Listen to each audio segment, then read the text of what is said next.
feel like you constantly have to earn your parents' attention or do something exciting to get them to pay attention to you, then we develop this belief that I must perform to be worthy. It can also happen later in life when a parent says to you or compares your report card, your grades, to a sibling, or makes you feel like you're only of value when you're winning an award or coming first in the swimming competition that you're in, the race. So that doesn't mean that we should be blaming that environment and our parents and our, the caregivers that we had.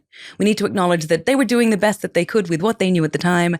We have this beautiful ability of taking ownership of our lives, which actually comes down to the third pillar, which we'll get to, which allows us to, as you said, become aware of these patterns.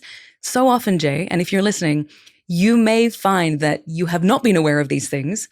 The moment you notice that, consciously re-engage the prefrontal part of your brain. This is how you re-engage attention and say to yourself, hold on, I don't need to believe that thought. I don't need to believe that belief. Remind yourself that I have value. I am of value.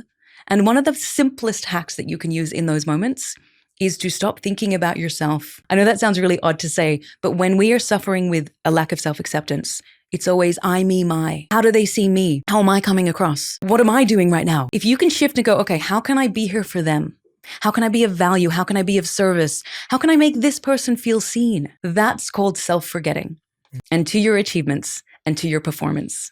So if things are going well professionally, if you're achieving things, if you're doing amazing things, you feel fantastic. And then something happens and it all crumbles and you fail, you take it personally. You internalize that failure. Mm-hmm. So the first and foremost thing you need to do is acknowledge you are not your job. There is so much to you that exists outside of that environment, which I know is really hard to do if you work, especially in a corporate organization, where your entire status is determined by your job title and how well you're delivering and your promotion track record, right?